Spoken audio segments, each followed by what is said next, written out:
কাজাখস্তানে বিমান দুর্ঘটনার নেপথ্যে কি রুশ বাহিনীর হাত রয়েছে? তাদের ছোড়া গুলিতেই কি বিমান ভেঙে পড়ে? দুর্ঘটনার একদিন পরে এমন কিছু দাবি উঠে এসেছে। ভেঙে পড়া ওই বিমানে একাধিক ছিদ্র দেখা গিয়েছে, যা থেকে অনেকে মনে করছেন বিমানটিকে গুলি করে নামানো হয়েছে।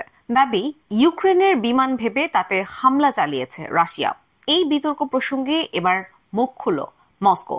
রাশিয়া ভ্লাদিমির পুতিনের সরকারের মুখপাত্র দিমিত্রি পেসকভ বৃহস্পতিবার বলেছেন, আজারবাইজান এয়ারলাইন্সের বিমান দুর্ঘটনার তদন্ত চলছে। তদন্তকারীরা কোনো সিদ্ধান্তে না পৌঁছানো পর্যন্ত এ বিষয়ে চর্চা করা উচিত নয়। সংবাদ সংস্থা এপি জানিয়েছে, কাজাখস্তানের আকুতো শহর থেকে ৩ কিলোমিটার দূরে কাম্পিয়ান সাগরের তীরে যেখানে বিমানটি ভেঙে পড়েছে সেখানে কিছুদিন আগেও ইউক্রেন ড্রোন হামলা চালিয়েছিল। ইউক্রেনের সেই সমস্ত ড্রোন গুলি করে নামিয়েছিল রুশ বাহিনী। অনেকে মনে করছেন আজারবাইজান এয়ারলাইন্সের বিমানটিকেও ইউক্রেনের ড্রোন ভেবে ভুল করে থাকতে পারে রাশিয়ার বাহিনী। বুধবার ভোরে আকতুতে আজারবাইজানের যাত্রীবাহী বিমানটি ভেঙে পড়ে।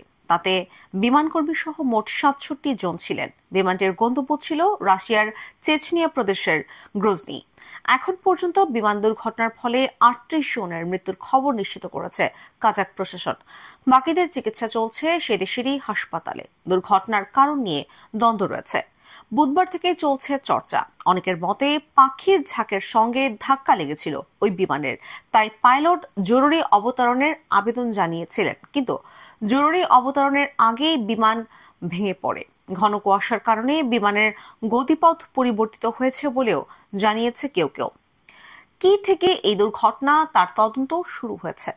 মৃতদের প্রতি শ্রদ্ধা জানিয়ে বৃহস্পতিবার আজারবাইজানে একদিনের শোক পালন করা হয়েছে। দেশ জুড়ে অর্ধনমিত ছিল জাতীয় পতাকা।